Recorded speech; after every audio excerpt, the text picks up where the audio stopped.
Hello everyone, Assalamu alaikum. Welcome back to my channel. আজকের ক্লাসে spoken ইংলিশের যে বিষয়টি নিয়ে হাজির হয়েছি সেটা হলো essential word meaning or phrasal expression.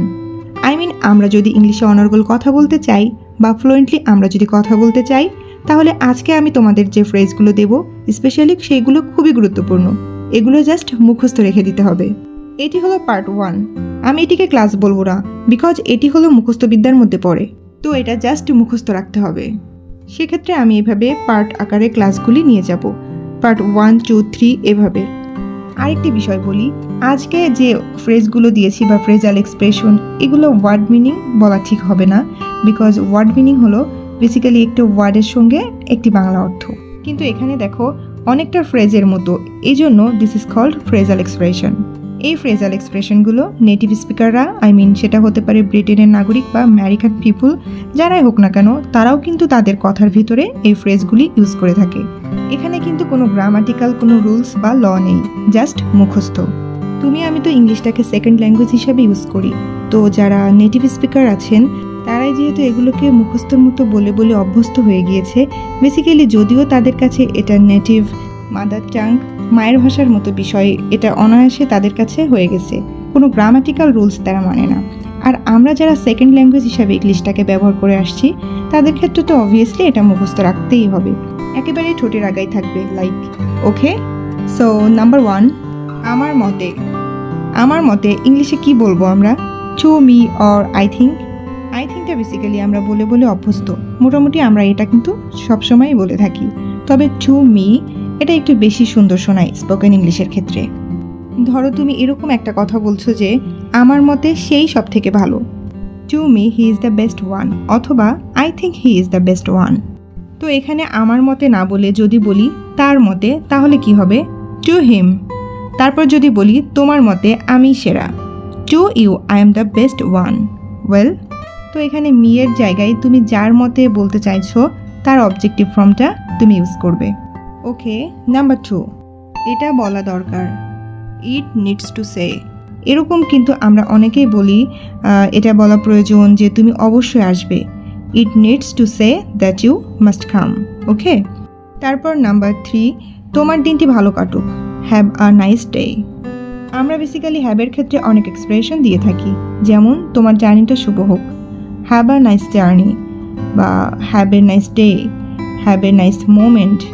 তো ভালো কোনো মুহূর্তের ক্ষেত্রে হ্যাভ আ নাইস এটা অবভিয়াসলি তুমি ইউজ করতে পারো।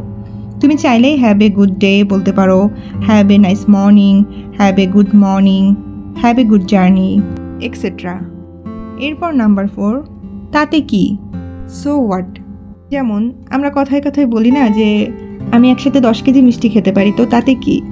তোমাদের জন্য একটা পরামর্শ থাকবে, স্পোকেন ইংলিশের ক্ষেত্রে বাংলার পাশাপাশি এই ফ্রেজাল এক্সপ্রেশনগুলো মাঝে মাঝে ব্যবহার করা শিখবো, তাতে করে কি হবে, একটা ফ্লুয়েন্সি আসবে। হয়তো মনে করছো আমি সমস্ত ইংরেজি শেখার পর তারপরে এক্সপ্রেশনগুলো দেব, না, আসলে এভাবে হয় না, তোমাকে প্রথম থেকেই প্র্যাকটিসের মধ্যে থাকতে হবে। তো যেটা বলছিলাম, তাতে কি, সো হোয়াট এটা হবে ইংরেজিতে। ওকে, নাম্বার 5, এছাড়া আর কিছু না, নাথিং এলস। নাম্বার 6, তোমার সঙ্গে দেখা হয়ে ভালোই লাগলো, nice to meet you or nice to have you. Number 7, তথাকথিত, সো কল্ড।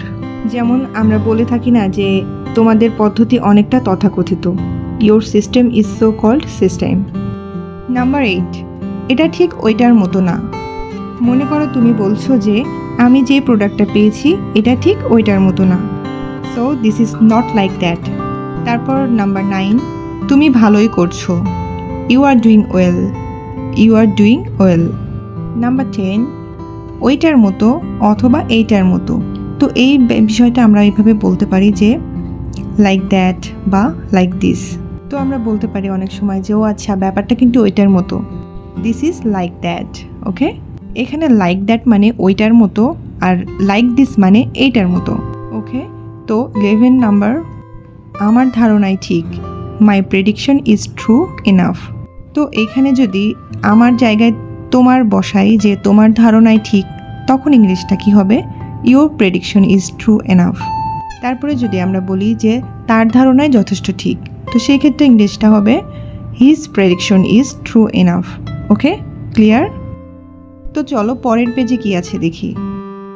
নাম্বার 12, লেগে থাকো, stay connected, stay connected. Number 13, এছাড়াও, যেমন আমরা বলি অনেক সময় যে এছাড়াও তুমি আর কি জানো, লাইক দিস। তো সেক্ষেত্রে আমরা বলতে পারি অ্যাপার্ট ফ্রম দিস অর নেভারদিলেস। এটার কিন্তু আরও একটা সিনোনিম হয়, সেটা হলো বিসাইড। কিন্তু স্পোকেন ইংলিশের ক্ষেত্রে এটা কিন্তু খুব ভালো শোনায় যে অ্যাপার্ট ফ্রম দিস। তো আমরা এটাই ব্যবহার করার জন্য চেষ্টা করব। ওকে, তো নাম্বার 14, আমি তোমার সাথে আছি, I am with you, I am with you. আচ্ছা, যদি বলি যে আমি তার সাথে আছি, তখন কি বলবো? I am with him. Okay, clear? আচ্ছা, যদি বলি আমি রহিমের সাথে আছি, তখন কি হবে? I am with Rahim. Okay. Number 15, তোমার প্রতীক্ষায়, waiting for you, waiting for you. Number 16, তাই যা তুমি ভাবো। আচ্ছা, মনে করেন একজন বলছে আমি যা মনে করছি তুমি কি তা করতে চাও, তখন কিন্তু আপনি বলতে পারেন যে exactly what you think, exactly what you think মানে তাই যা তুমি ভাবো। ওকে। নাম্বার 17, আসল কথায় আসো, কাম টু দ্য পয়েন্ট। আমরা অনেক সময় বলি না অনেক তো বকবক করলে, এবার আসল কথায় আসো। তো সেক্ষেত্রে তোমরা কিন্তু বলতে পারো যে কাম টু দ্য পয়েন্ট, বা এটাও বলতে পারো যে come to the real point. Number 18, যথেষ্টই ভালো। খাবার কেমন হয়েছে যদি কেউ জিজ্ঞাসা করে, তার উত্তরে কিন্তু তুমি বলতে পারো গুড এনাফ বা ওয়েল এনাফ। ওয়েল এনাফটা বেসিক্যালি কোনো কাজের ক্ষেত্রে ব্যবহার করা হয়, যে কেউ যদি জিজ্ঞাসা করে যে তারা কেমন কাজ করছে, তখন সেক্ষেত্রে ওয়েল এনাফ এটা ইউজ করা যায়। তো কাজের ক্ষেত্রে বেশিরভাগ ওয়েল এনাফটাই ব্যবহার করা হয়। কাজ ছাড়া অন্য ক্ষেত্রে লাইক দেখতে কেমন ছিল কিংবা এটা ভালো কি খারাপ, তো এইসব ক্ষেত্রে গুড এনাফটা ব্যবহার করা যাবে। 19 নাম্বার, এই তো সময়, ইটস টাইম। যেমন এই তো সময় নিজেকে চেঞ্জ করার, so it's time to change our self. 20 number, আমিও এমনটি ভাবি, আই থিঙ্ক সো। তুমি যেমন করে কথা বলছো তা কি ঠিক? তো তুমি সেটার উত্তরে বলতে পারো ইয়েস আই থিঙ্ক সো, হ্যাঁ আমিও এমনটি ভাবি। তো আজকের এই হলো 20টি গুরুত্বপূর্ণ phrasal expression for spoken English. So তুমি যদি স্পোকেন ইংলিশে দক্ষ হতে চাও, একটু একটু করে যদি সামনের দিকে এগোতে চাও, অবভিয়াসলি তোমাকে আজকের এই 20টি ফ্রেজাল এক্সপ্রেশন একেবারে মুখস্থ করে ফেলতে হবে। আরেকটা বিষয় বলি, তোমরা যারা ইংলিশে কথা বলা শিখতে চাচ্ছ বা ওই উদ্দেশ্যে নিয়ে আমার চ্যানেলে কানেক্ট হয়েছো, আমি তোমাদেরকে বলবো আজকে আমি তোমাদের যেগুলো দিলাম 1 থেকে 20 পর্যন্ত, এটা আজকের ওয়ার্কের কথা বলছি। এই ক্লাসটি করার পর কারা কারা সবগুলো কন্ট্রোলে আনতে পেরেছো বা সবগুলো যাদের মুখস্থ হয়ে গেছে, এবার তুমি বাংলা অনুযায়ী ইংলিশগুলো বলতে পারছো, তারা অবশ্যই আমাকে কমেন্ট করে জানাবে। তো কমেন্টে ডান লিখলে আমি বুঝতে পারবো যে কাদের কাদের এগুলো সম্পূর্ণ মুখস্থ হয়েছে। Thanks for watching and like this video. Please subscribe my channel for more videos.